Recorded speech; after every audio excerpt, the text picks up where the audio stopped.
We've had another little technical fault on the cell phone, but that's not a problem. Good evening to everyone, and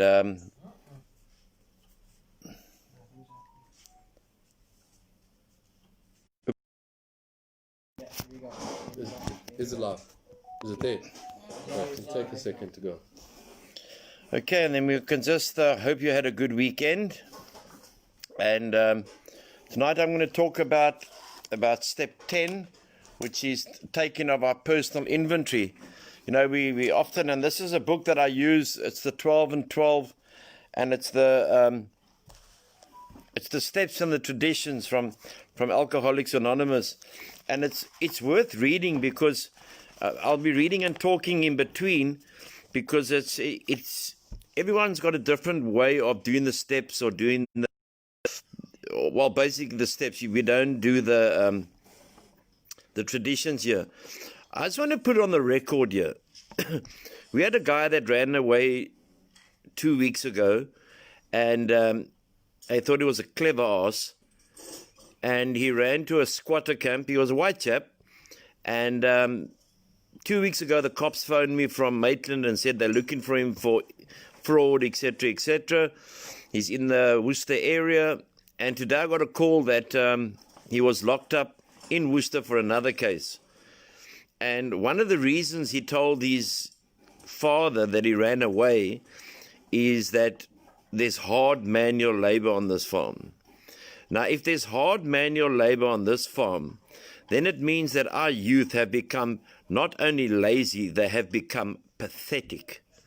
To plant a vegetable or feed a dog or work in the workshop that you like doing panel beating or woodwork or wash windows or do dishes or wash cars or do recovery is hard labor. Thank God we're not in a war anymore, because then I would have killed myself before I went to war with anyone. It's amazing what excuses we come up for. So tonight he's in Worcester Sales. He will appear tomorrow, and then he will be taken through to Maitland to appear in Cape Town Court. Jails, institutions, and death. He's run away from many rehabs, and sympathy, none. Empathy, a lot. Don't want to see the light. The light has to be seen.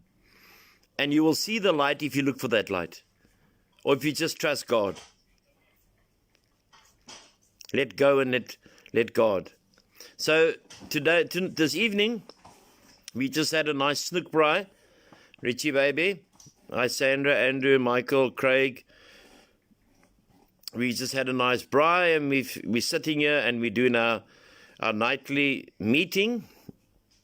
And then we just pray that tomorrow's another good day in recovery, and it's another good day for you people as well. For those of you who've been watching the news, the world has gone mad. Unfortunately, we've had 2 suicides this weekend in Cape Town.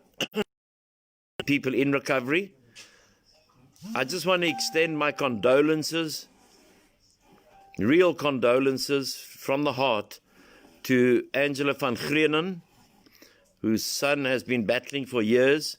Her husband passed away this weekend, or the last couple of days. Wonderful woman. I've known her for maybe 20 years. She's battled with her son with addiction. Her other son plays rugby for South Africa.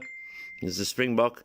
And Angela, may you find peace. And the way you looked after your husband, who was also an ex-policeman for all these years, is commendable.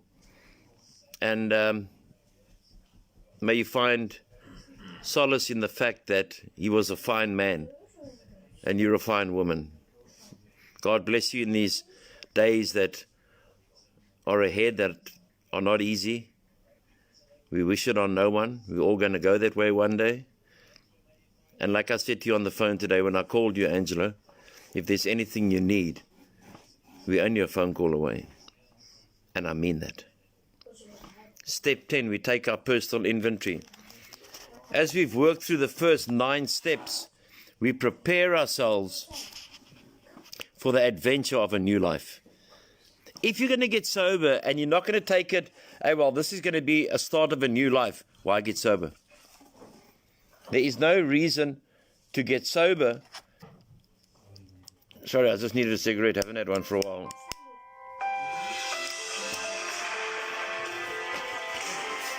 There's no reason to get sober if we're not going to have a new life. If we're just getting sober for the reason that I don't want to use stuff and I don't want to be out of my bracket and I don't want to drive drunk and I don't want to do this and I don't want to do that. Hey, come on, man. We want a new life because we've lost so much of our lives. Some of us threw away 20 years. Some of us threw away 10 years. Some of us threw away 5 years. Andrew, a very good share you gave the other night, my man. I'm very proud of you. But when we approach step 10, we commence to put recovery way of living to practical use day by day in good weather and bad weather. It can't just be good. It can't just be good. We look at our assets and our liabilities, and a real design to learn to grow by these means are necessities for us. We addicts have learned the hard way. There's no addict who hasn't learned the hard way.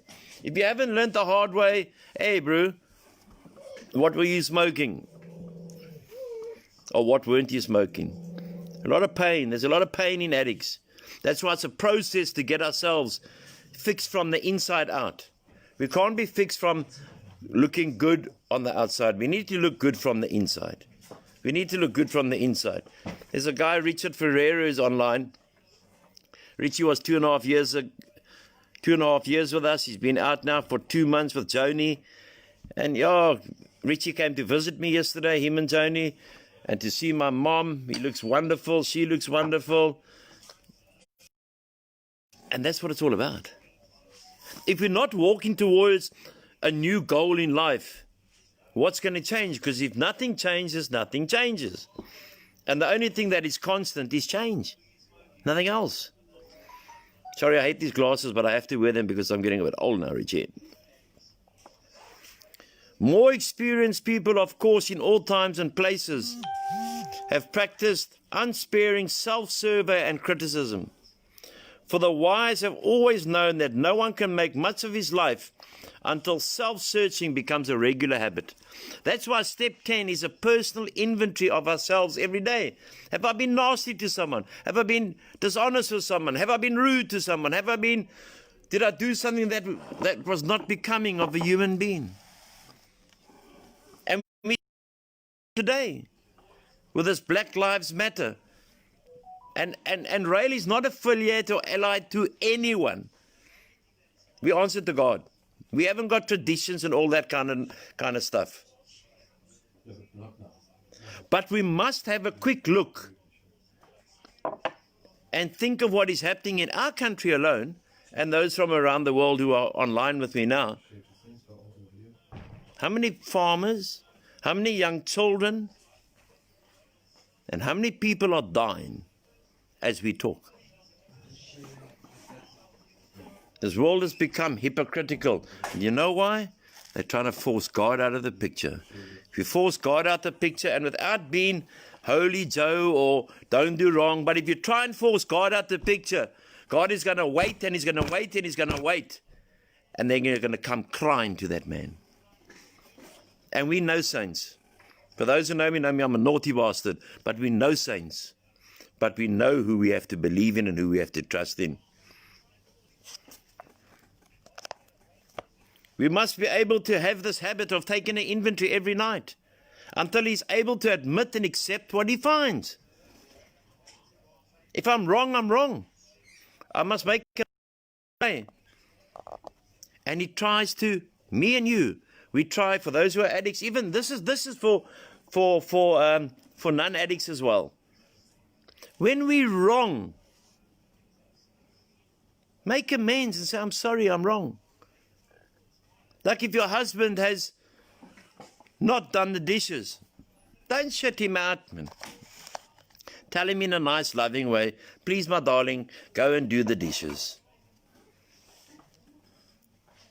It's the way we approach. And that's how we take our personal inventory. There's an old saying, it's not what I say, it's how I say it. When an addict and a drunk has a hangover because he drank and he drank heavily, he cannot live well today. If we were drunk and drugged last night, we wouldn't be sitting here and we wouldn't be happy. We wouldn't have, life would be broken. But there is another kind of hangover which we experience whether we are drinking or drugging or not. That is the emotional hangover. The direct result of yesterday and sometimes today's excesses of negative emotion. And a few of them, anger. How many of us get angry during the day? Hi, Craig. How many of us get fearful during the day? Anger, fear, and how many of us get jealous during the day? You know, normally when you're accusing someone else of doing something, you're the one doing it. How many of us get jealous during the day for no reason, and it occupies our bloody brain? And by the time we go to bed and we get the truth, we realize, hey, what happened? Why did I act in that way? And that was 18 hours taken out of our life. That's what it's all about. And there's many more. Was I manipulative? Us addicts are manipulation personified. Was I dishonest? And dishonesty is not only stealing.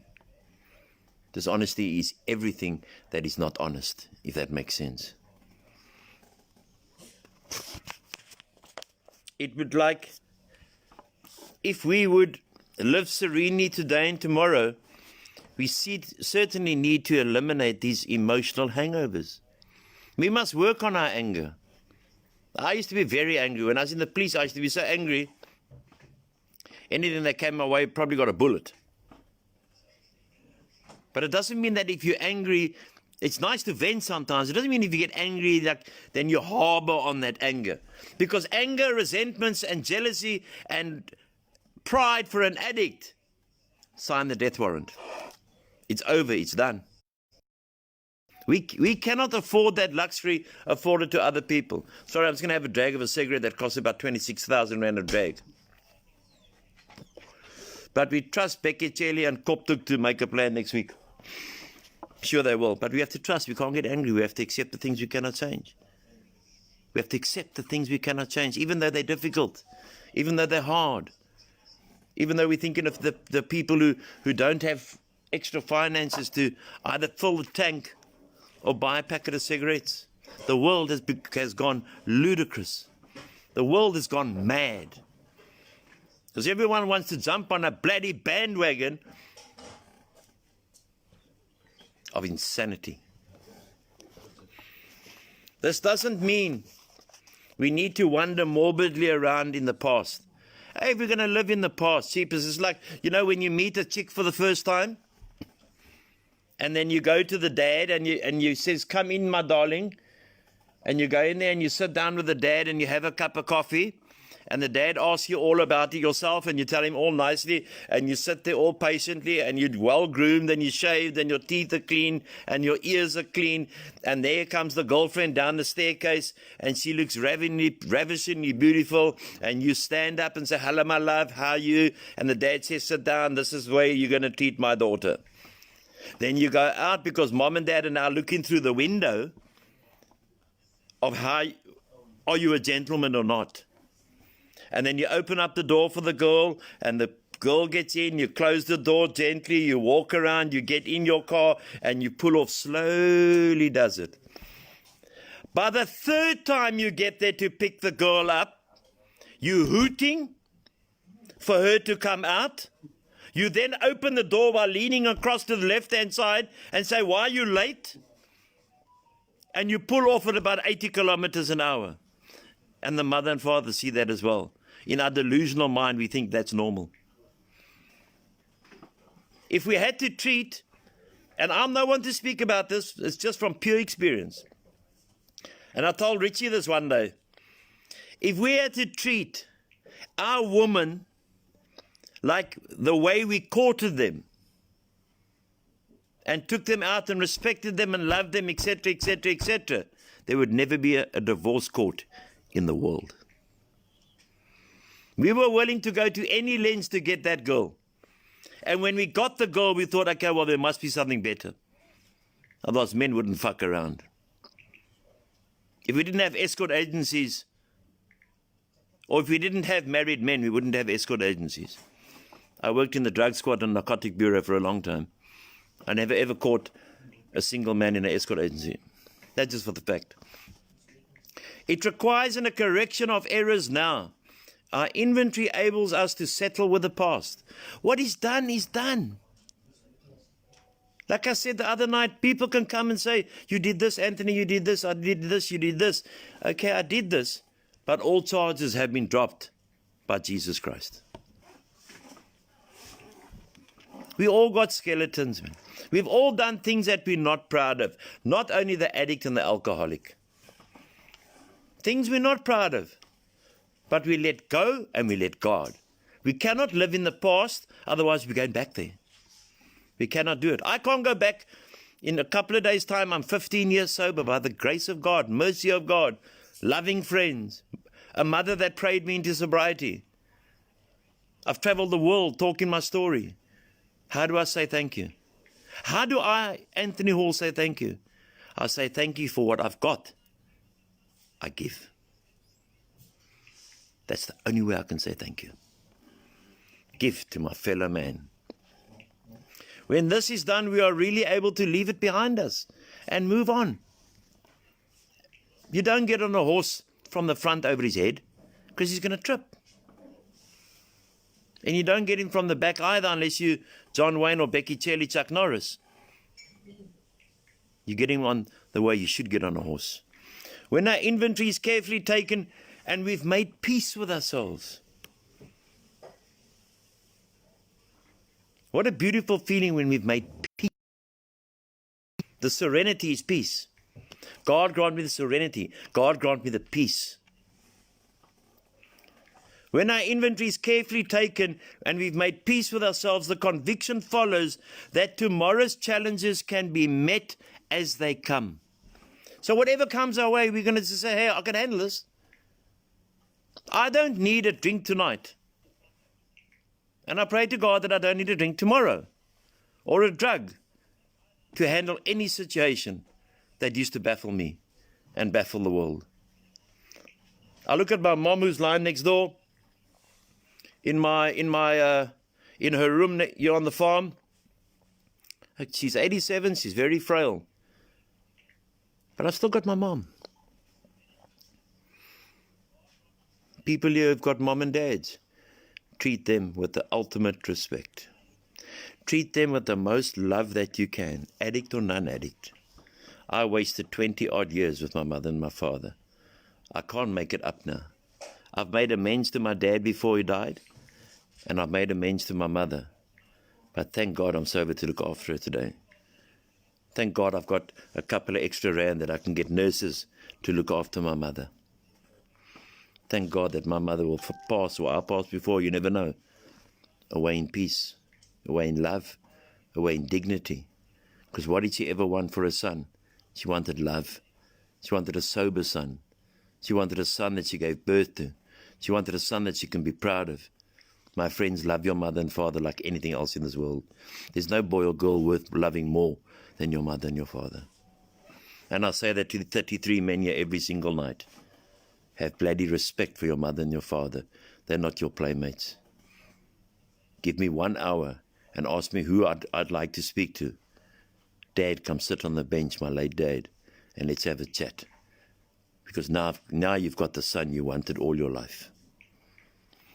Although our inventories are alike in principle, the time factor does distinguish one from another.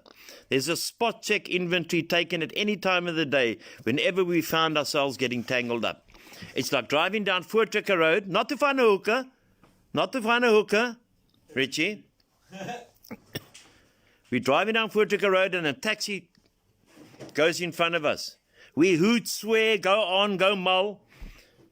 We've given him our key. So the taxi driver carries on down Voortrekker Road, picking up his passengers. He couldn't care shit about us. But we are angry. And by the time we get to Cape Town, we're fuming. And if anyone gets in our way, you just want to run them over. Don't give anyone your key in life. Don't give anyone the key to serenity. And I know it's easy to say because a lot of us, including me, sometimes do give my key. But I pull it out quite quickly. In the past, they had my key. And that frustration and anger would be there the whole time. The whole time. There's one take at day's end when we review the happenings of the day. What did I do today? Here we cast up a balance sheet, crediting ourselves with things well done. Of course we do things well, man. Hi, Vanessa, Sandra. Of course we do things well. We're not bad. There's not bad people here, man. Sometimes we stuff up. Sometimes we don't do that according to the way we wanted to do it. Talking to the addict in recovery now. We're good people. Must remember we are good people. We are sick people, but we know the medicine. And the medicine is available every day for free. For free. There are those occasions when alone or in the company of a sponsor or spiritual advisor, we make a careful review of our progress since the last time. You need a sponsor. Now, a lot of people have said, what is a sponsor? A sponsor is not someone who's going to buy you a house. A sponsor is not someone who's going to buy you a car. Someone is not going to buy you a new set of clothing. A person. He's not going to get you a hooker. A sponsor is a person who's got a bit more sobriety. Not dryness, sobriety. And then you go and ask him for advice and guidance. Good evening, Ashley, my brother. Keep up the good work with the schooling. Ashley's tops when it comes to any school things, or he's a very big activist in Cape Town. Welcome, my brother. So the sponsor is giving you, he's giving you his experience, his strength, and his hope. Nothing else, nothing else. So people think a sponsor is someone who's just going to hand out the checkbook, etc., etc. No, it's not. Many of us also like to experience the occasional retreat from the outside world.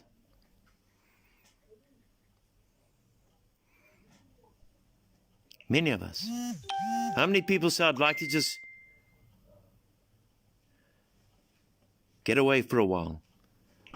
The addicts go to rehabs. Sometimes these posh rehabs where it's 5-star and you got 15 buffets in the morning and 48 buffets in the evening, and you're checking at the chicks there. What a lot of shit for 3 weeks, man, and 80,000 rand. Call it what it is. Recovery does not take less than 6 months. If you're lucky, you can get away to 3 to 4 to 5 months. But 90% of people need 6 months of recovery because we need to get the filth out of us. And once we got the filth out of us, we can fill. Again, we can fill ourselves with honesty, hope, love, caring, etc., etc., etc. Hi, Mr. Ora, my brother, how are you? Aren't these principles joy killers as well as time consumers? No, they're not. We have an argument with a girlfriend or the wife. Do we carry it over for 2 or 3 days? What happens? We get bitter. And what happens when you drink something that's bitter? It's shit. Who's going to crack first? No, the wife's going to crack first. No, the husband's going to crack first. Hi, Conrad. We get bitter inside and we get twisted. And then we forget where we come from. And we've lost 3 days with our partners. More love. Huh? What I've seen in my 56 years is the lack of love in this world. This 15 years that I've been sober, I've been around the addiction game since I was the age of 5. My father was an alcoholic. I used to watch my dad hit my mum. I used to grab my mom's leg and say, Mom, I will never drink again. I'd never drink in my life. I was 5 years old. Little did I know that I was going to follow in the exact footsteps of my dad. I had the best role model in front of me not to pick up alcohol and drugs. But yet I went to go and pick up alcohol and drugs. It took me, when I went to AA at the age of 25, to realize that my dad was a sick person. He provided everything for us in our lives. Excuse me. He gave us everything we wanted. But when he drank, he became a pig. Only then could I realize, hey, hold it, Anthony. You're exactly like your dad. Your dad's also sick. So I had the role model. I've been around addiction for almost 50 years. And 30 years of being a drug squad detective in active addiction and sobriety. So I know a bit what I'm talking about. We mustn't glamorize this shit. We mustn't talk highfalutin words. We must talk straight to people. Talk the language of the heart, and people will understand. I'm not going to a psychologist, God bless them, to tell them what it is like to wake up in the morning with the DTs, or what it is like to crave for a drink or a drug, because they won't understand. But if I go to a fellow addict and alcoholic, they will understand. The emphasis on inventory is only because a great many of us have never really acquired the habit of accurate self-appraisal. I know when Richie, who used to be here, and my manager Kurt, we got a big mirror at the entrance to our house on the farm. The first thing they do is look at the mirror. But they can look at the mirror now. But when they came in, they didn't dare go near the mirror. Today we can learn to love ourselves. And especially Richie, because he's quite a big boy. And then eventually, after Richie had been here for 2 years, I had to get him away from the mirror. And I know Kurt Schiller loves the mirror as well. You know why? Because he looks like a blessing today. Him and Richard and everyone else, their roses have opened. But when they came, they were dead. Who could have resurrected that rose? Not Anthony Hall. I'm a servant of the Most High. The day that I think that I'm resurrecting, I will drink again and drug again. Once we get into this healthy practice of taking inventory, it's like when the wife puts a plate of food in front of you guys. I think Michelle's probably the typical example. Michelle Mavericks is opening soon, don't worry about that. I'm trying my best for you. Puts a plate of food and you don't like it. How can you cook this kind of meal? Get it away from me. I once saw that in the house. I was sitting there and I said to this oak, he was an alcoholic. I said, hey, my brother, how the F could you do that to your wife? That's food, man. Yeah, but I wanted done this way and I wanted done this way. I said, you know what? You ungrateful pig. You know how many people would die for that plate of food? And I got up and I left his house. There's people starving as we talked. The emphasis of inventory is heavy only because a great many of us, we do not want to look at ourselves and say, where have you gone wrong? I had to take my inventory big time. And that's step 4 in the recovery. Take an inventory. A moral, rigorous, honest inventory. Where are you going wrong in your life? And you will survive. But if you don't clean out the bin, it's like putting out the rubbish bin on a Wednesday for the garbage truck to come through. The garbage truck empties the bin.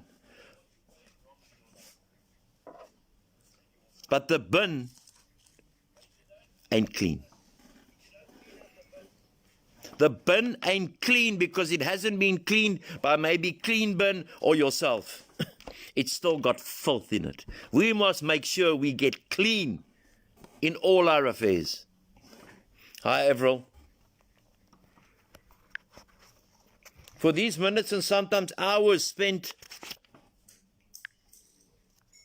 in self-examination to make the other hours of the day better and happier. Isn't it about happiness? To go home and be happy? Can't be happy all the time. And at any length, our inventories become a regular part of everyday living.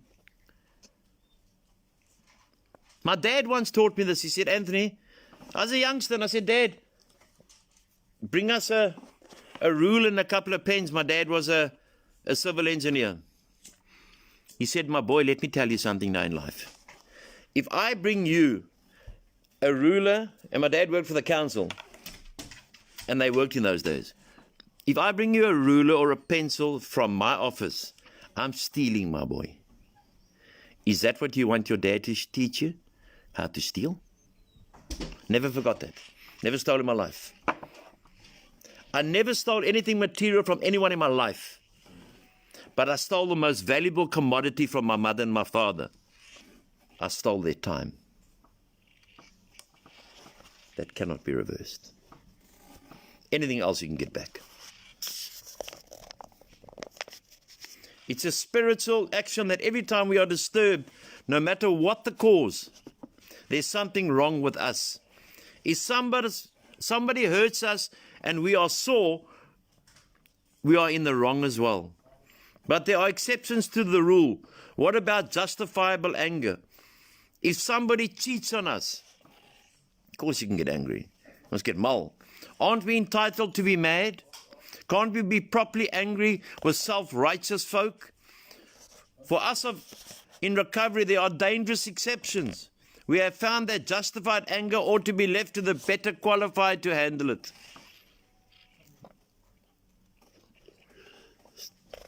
Few people have been more victimized by resentment than we alcoholics.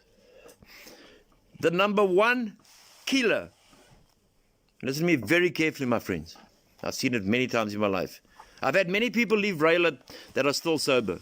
I've had people that have left rail and thought they were bigger than the game, didn't need it, wasted their parents' money and relapsed. And I've buried many people. I've spoken at many funerals of young men who sat in front of me because of resentments. People will come in here and say their mother did this, their mother did this, their mother did that. But are they perfect? Are they perfect? Are we perfect? No, we're not. Few people have been more victimized by resentment than alcoholics because we build up resentment. Kurt Schuller was a great one. He used to come and tell me, Mr. Hall, I've got resentments from 3, 4, 5 years ago. I said, Kurt, how do you sleep at night, bro? No wonder you're drugging. Use some more drugs. You're building up resentments. What do? You're building up the end of your life. Building up to the end of your life. I used to hold. It's a killer. It's a killer. It's like when Richie started going out with Joni, baby. And I asked Joni, how's Richie? So she says, and look at them now, beautifully in love. You know why Joni gave that answer? I'll never forget it here at my table. Because Joni and Richie had just had an argument. But then again, when we went to Israel, they had an argument as well in Tel Aviv, eh, Richie? But it was good fun. Because we can laugh at things now that used to make our brain insane. Insane in the brain. Hi, Gaynor. Very proud of Andrew. He did beautifully. Because we're not here to win Oscars. We're not here to get awards. We're here to save our lives. Our very lives depend on it. I've been up early this morning. We're doing recovery. We went out. We went to go and do some certain things at the shops. And we've come back and now it's recovery time. Nor were we ever skillful in separating justified from unjustified anger. As we saw it, our wrath was always justified. Now, Michelle is like that. She gets very angry very quickly. And Dr. DeToy also gets very angry very quickly, and then they subside. But they first come all. I'm only joking. Because we need a bit of fun now and then, man. If we can't have a bit of fun, what's life worth it? What's worth it in life? If I think to myself back 15 years ago, 16 years ago, sleeping on a pavement, putting my hands in a rubbish bin, compared to where I'm sitting tonight, the grace of God and the mercy of God was definitely on my side. And I tell the boys here as well, who was looking after us when we were drugged and drunk? When we were driving cars like maniac? When we were going to clubs and we were thinking we were Arnold Schwarzenegger? Hello, Sally. Who was looking after us?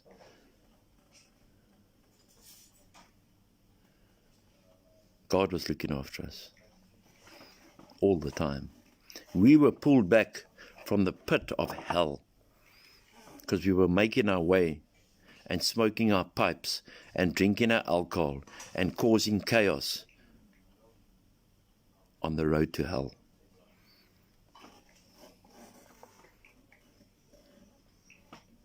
On our road to hell.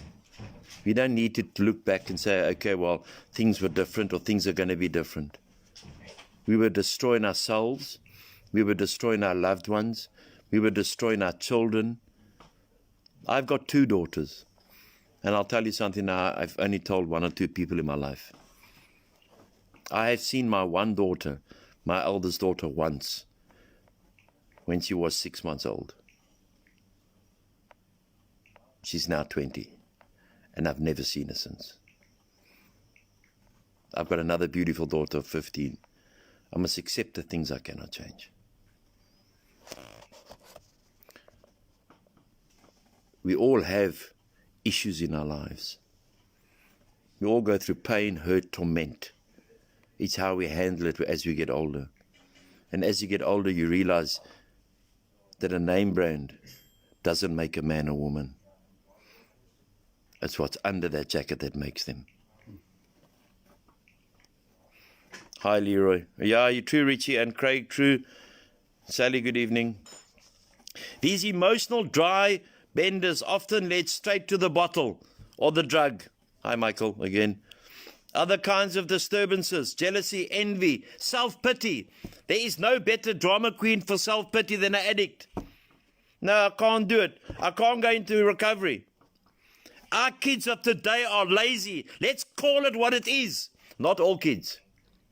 Because if they can lie on the bloody couch the whole day, eating mother's food, playing TV station, and being fed by mom, they can't even make up their bed, don't have to go and work, they will do that.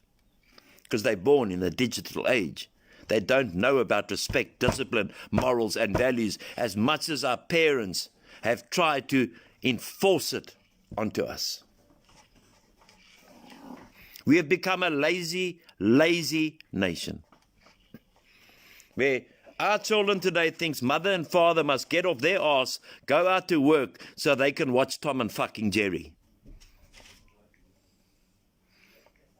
I've seen 25-year-olds come into this farm from upper middle class areas that have never held a screwdriver in their lives. I must teach a 25-year-old from upper middle class how to make a bed. And then they want to tell me, hey, Mr. Hall, you and Mr. Schuler are a bit heavy. You don't know what heavy is, my boy. Yeah, at least you're getting love back. We don't break down here. We just straight and we will love you until you learn to love yourself. Klar. It's like the doctor, I must tell you about this.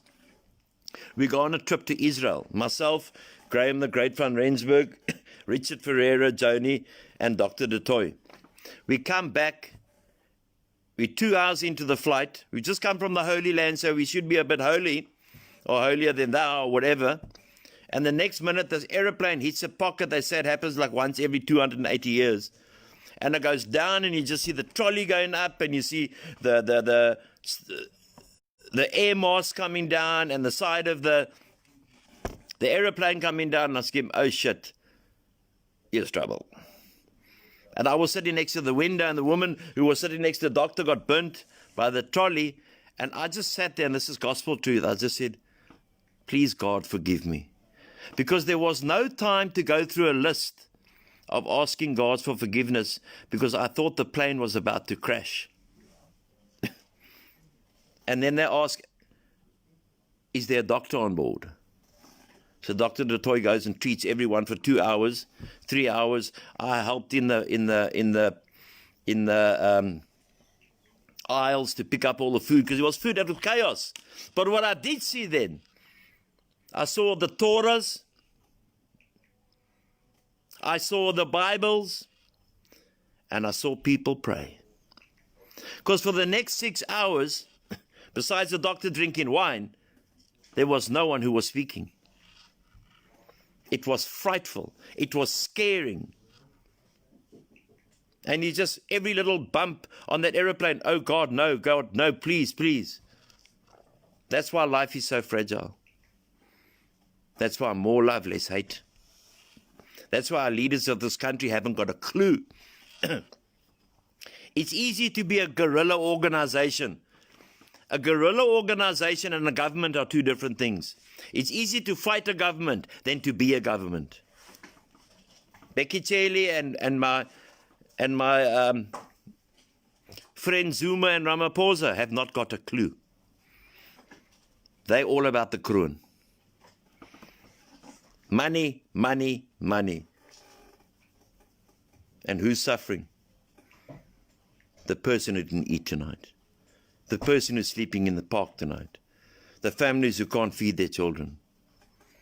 And they want to make cigarettes 1,000 rand a carton. They're insane.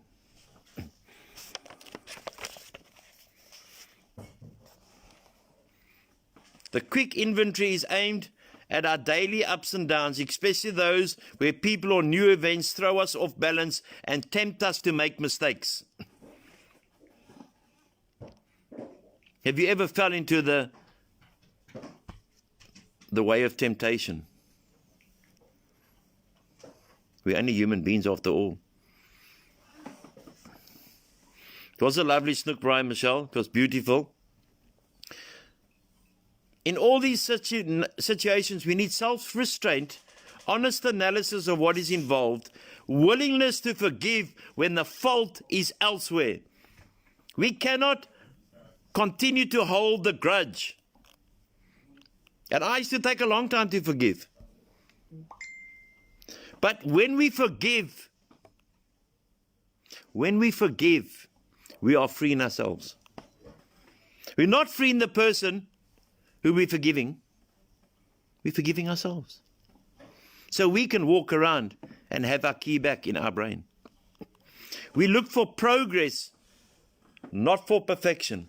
None of us are ever going to become perfect, besides Richard Ferreira.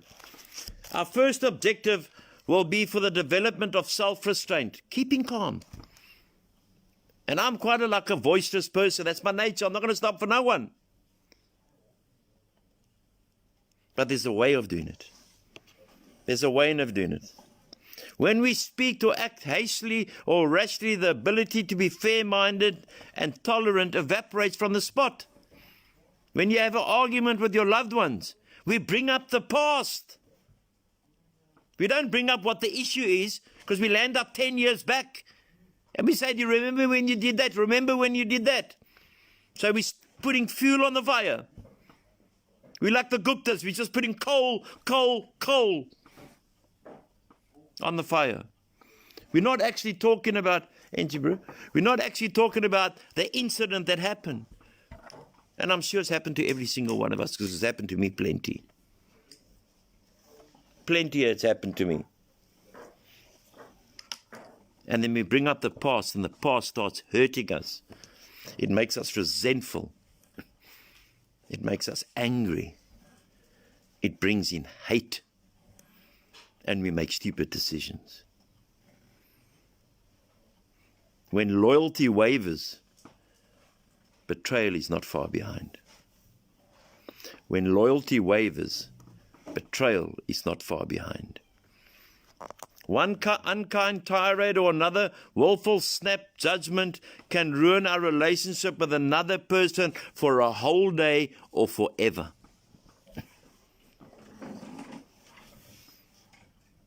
How many of us sitting here now are regretting something we did in the past that could have been different if we just kept it the way it should have been done? Because who wants to lose an argument?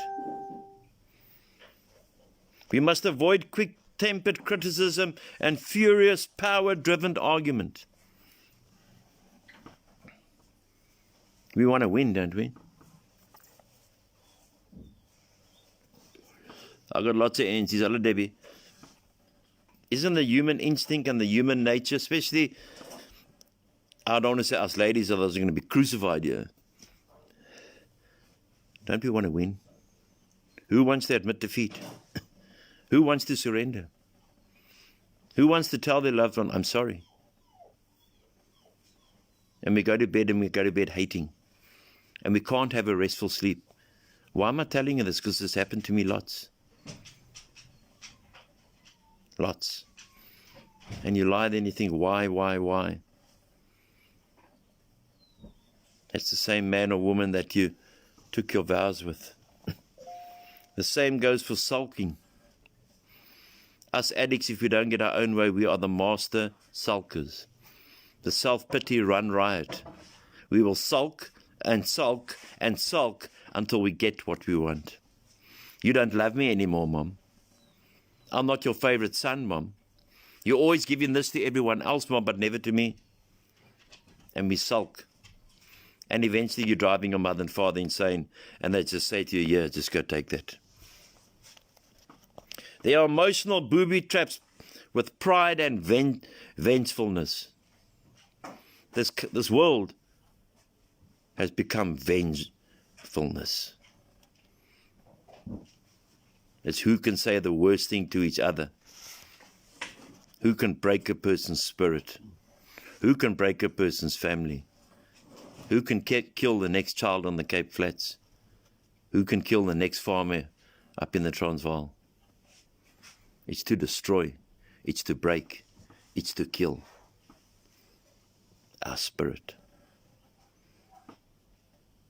And the addict and the alcoholic does not have that luxury at all. We are tempted by the bait. We should train ourselves to step back and think. How do we just step back and think? Because the flesh is weak. And I'm talking from my own experience. My flesh was very weak. And not proud of it. Disagreeable, there's 10% here, bro. Disagreeable or unexpected problems are not the only ones that call for self-control. How are we going to control self? Remember, if you go see a psychiatrist or a doctor or a psychologist, they also got their shit, huh? But there's one man without blemish. Yeah. One man without blemish. We must be quite as careful when we of importance and material success. I can tell you a story on that. I was 25 years old, or 26 years old. I was sober, and I was heading a bank in sorry, we just had to put the power on. Okay, there we go. I was heading the investigations of a bank in Johannesburg, a private bank. And I used to fly to Johannesburg, or from Johannesburg to Durban every Wednesday. And in those days, the air hostesses were quite hot. And I met an air hostess, and I was married. And I used to go to the same hotel, for those who maybe know Durban, the Four Seasons Hotel. And on my table, always when I came there on the Wednesday, was a cool drink, a Coke, and the Natal Mercury. And this was going on for about 8, 9 months, 10 months. And when I came there one day, and there was no Coke or no Natal Mercury on the table.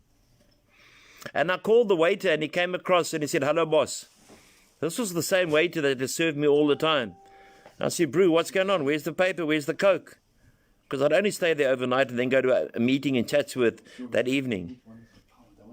And he looked at me and he says, "Oh, sorry, what can I get you, boss?" I was 2.5 years sober. I said, "Get me a castle." That was the Wednesday. I had the company credit card with me. I went everywhere that was unreputable, if that is the right word. I phoned my boss and I said, "I'll fly back on Monday." I was meant to be back on Thursday. On the Monday, I left my work, a very well-paid job many years ago. I left my wife. I left my home. I left my possessions besides some clothes. I got in my car and I drove home. Success had gone to my head. I forgot that humility was teachability. I forgot what insanity was.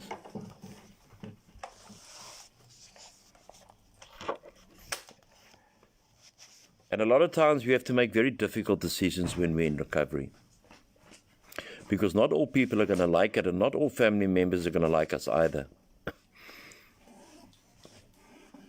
In 2008, I was also married. I was trying to fill a hole in the soul. Every addict and alcoholic wants to fill a hole in the soul. To fill a hole in the soul is to become whole again. In the past, we filled it with alcohol, drugs, gambling, whores, you name it. We filled it. And the one night my wife said to me on the 24th of December 2008, I had RAEL for 1 year. For 1 year I had RAEL.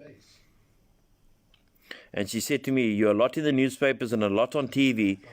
My mother and father said to me, if you give up RAEL," it was a very wealthy parents, "they would set me up in business." That was the 24th of December 2008. On the 25th of December 2008, on Christmas Day, I took my clothes and I left Lawrenceford in Somerset West, and I never returned. Because it was my sobriety or living the good life, where I knew the good life would take me back to the park bench. There's sometimes difficult decisions to make when you are in recovery. My recovery must come first. My recovery must come first at all times. There can't be a point where the recovery doesn't come first. So the decisions we take have to be dependent on how much we desire to be sober, how much we desire the new life. And we've made mistakes along this journey. The railway track has not always been straight. But the railway track for everyone has not always been straight. It's not only addicts who suffer from that, but we took something to numb the pain. Because when we started the drugs and the alcohol, it was fun. It was good times. It was dancing on the top of the bar table until we crossed the invisible line, and then it was over. Hi, Debbie. And then it was over. And once you cross the invisible line of addiction and sobriety, you can never go back. You must learn to live or you die. If you baby an addict, you bury an addict. If I did not go to the streets and prison, I'd be dead or drunk tonight. That is a guarantee. Anthony Hall had to go right to the bottom. I had to walk around in the same clothes for over a year. I had to walk around with no teeth in my mouth. I had to walk around and reflect. And reflect I did. Our first job is to sidestep the traps. Disagreeable or unexpected problems are not the only ones that call for self-control. We must be quiet as careful when we begin to some measure of importance and material success. The reason I've read that is because if I get bigger than this game, I go back to the start of the game. If I get bigger than this game, I go back to the start of the recovery. And then I will fall. Hi, Laura, Helene, I'm going to fall. I have to make sure that my spiritual condition is right. I have to make sure when I tell someone I love them, and I'm not telling them I love them for a benefit. I'm not telling them I love them because I want to get into bed with them. I must tell them I love them because I love them. Hi, Werner, because I don't want to hurt people anymore. I've hurt enough when I was in the drug squad and murder and robbery unit. Mr. Ure will tell you what a pig I was there.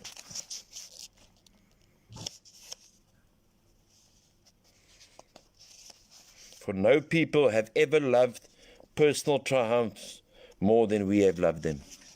The first time I was on TV, I thought I was Tom Cruise. The second time, I thought I was David Hasselhoff.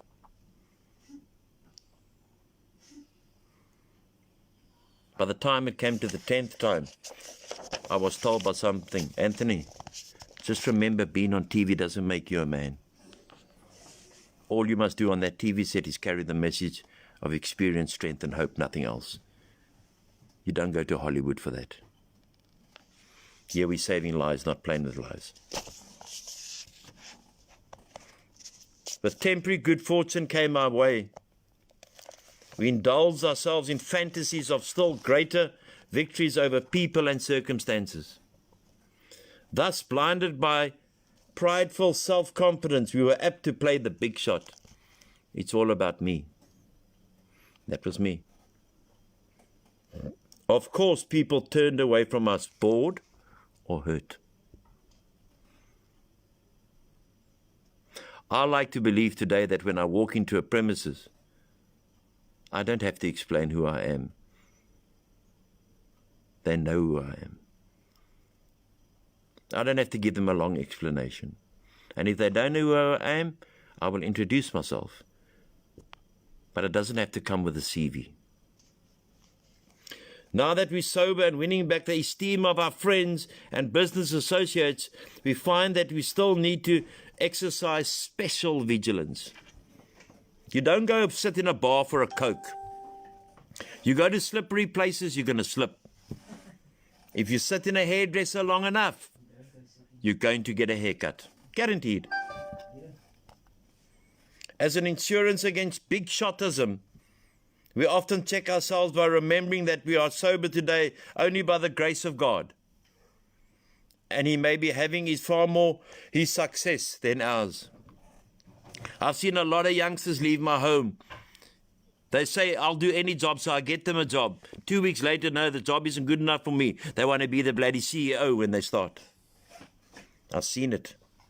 Finally, we begin to see that all people, including ourselves, are to some extent emotionally ill, as well as frequently wrong. I was never wrong in the past, never. And then we approach true tolerance and see what real love for our fellow actually means. The only time I'm allowed to look down on anyone in my life is when I'm trying to help them up. It will become more and more evident as we go forward that it is pointless to become angry or to get hurt by people who, like us, are suffering from the pains of growing up. Hello, Cheryl, my friend. Cheryl's my good friend from Blouberg Strand area. She's hardcore. She only like rolls with Cyril Ramaphosa and those people, Cheryl. And it's okay, my friend. Such a radical change in our outlook will take time, maybe a lot of time. Not many people can truthfully assert that they love everybody. My mother used to tell me, Anthony, I love you and I love you to death. But I just don't like you at the moment because of my actions. Most of us must admit that we have loved a few. Probably Michelle has loved a few more than a few, you know what I mean? But it's okay, Michelle, we love you. but we have been quite indifferent for the many so long as none of them gave us trouble. And as for the remainder, we have really disliked or hated them. Although these attitudes are common enough, we in recovery, we find something much better in order to keep our balance. We can't stand if we hate. Let's not hate people. Drug addict or not a drug addict, let's not hate. I used to hate people. And most of the time, the people I was hating were people I had harmed.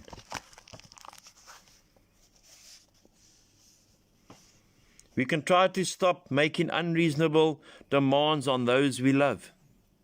They must understand. If they don't understand this illness, I'm talking to the addict and the alcoholic now. They don't understand this illness. Find someone that does. Because you're not going to have a happy life. Whenever we fail any of these people, we can promptly admit to it, to ourselves always, and to them also, when the admission would be helpful. Courtesy, which this country has lost. Kindness, which sadly this country has lost. Justice, there is no justice in this country, man. And love, where's the love?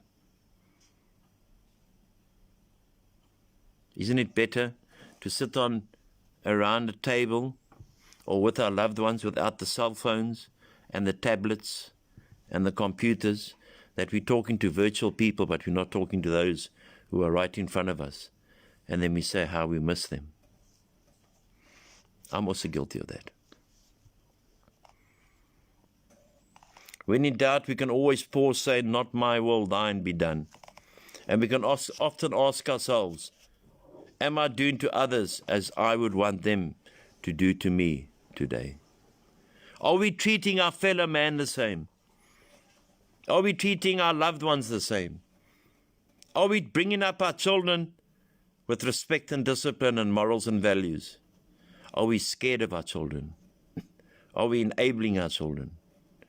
I've booked many a child in here. When I child, I say a young man, whatever his age is. And some of them, the way they speak to the mother, I tell them straight when I'm not dependent on them for a plate of food in front of me. If you're going to talk to your mother and father like that, and you think you're going to talk to me like that, or my staff like that, you better hit the high road now, my brother. And come when you've been humbled a bit. Maybe you need to go down a bit. Maybe you need to find what it's like to sleep on a cardboard, my brother. You don't treat your mother like shit, nor your father. You're not going to get away with it here. When evening comes, perhaps just before we go sleep, many of us draw up a balance sheet for the day. This is a good place to remember that inventory taking is not always done in red ink. Hours are usually well filled with things that are constructive. People do constructive things. No matter what your profession is, you don't have to be some highly qualified lawyer, doctor, etc. As long as you can do, like my late dad used to say, to do an honest day's work. An honest day's work is better than anything else. It's better than a piece of paper on a wall, if you can do an honest day's work. I'm begging you, addicts and alcoholics, in recovery. Times are getting hard. Money isn't easy at the moment. Rehabs are not going to be easy. There's no help, or there's a little help, but they're always full for these short-term rehabs for government. And they got a tremendous task. I know the Minister of Social Development, the Provincial Minister personally. Her son was here. And she's doing what she can do under immense pressure, because she's a people's person, not a politician. But she's a politician, if you know what I mean. Under tremendous pressure for what is happening in Western Cape. We're in dire straits, people. We are in dire straits. As a matter of fact, good intentions, good thoughts, and good acts are there for us to see. Even when we failed, but we tried hard. And I've always said that if you've tried your best, get up. We only judge by how many times we get up, not by how many times we lie down. Under these conditions, the pain of failure are converted into assets. One of them will receive the stimulation we need to go forward. A compliment now is nice. Not a compliment for a benefit. A compliment. A tap on the back. How can I help you, my friend? You look a bit down. Out of them we receive the stimulation we need to go forward.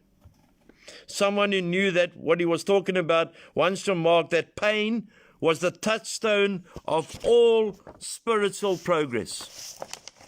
Pain, the touchstone of all spiritual progress. How heartily we in recovery can agree, for we know that the pains of drinking had to come before sobriety. And emotional turmoil came before serenity. As we glance down the debit side of the day's ledger, we should carefully examine our motives in each thought or act that appears to be wrong. In most cases, our motives won't be hard to see and understand. When prideful, angry, jealous, anxious, or fearful, we act accordingly, and that was that. Here we need only recognize that we did act or think badly. Try to visualize how we could have done better. Let's visualize us that have still got parents. How can we treat them better? Our boss is an arsehole. Our boss pays our salary.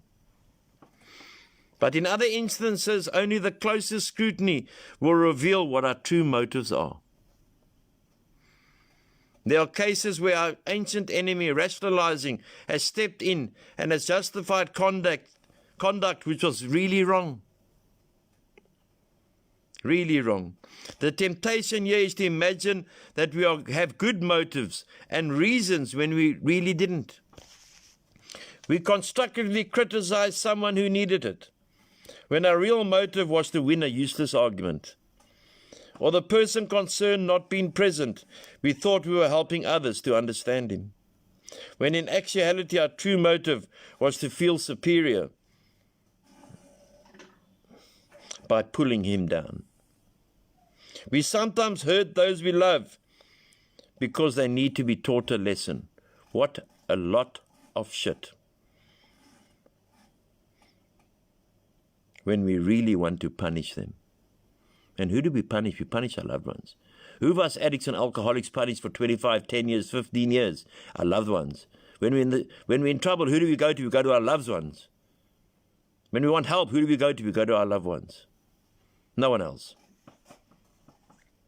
We were depressed and complained and felt bad when in fact we were mainly asking for sympathy and attention.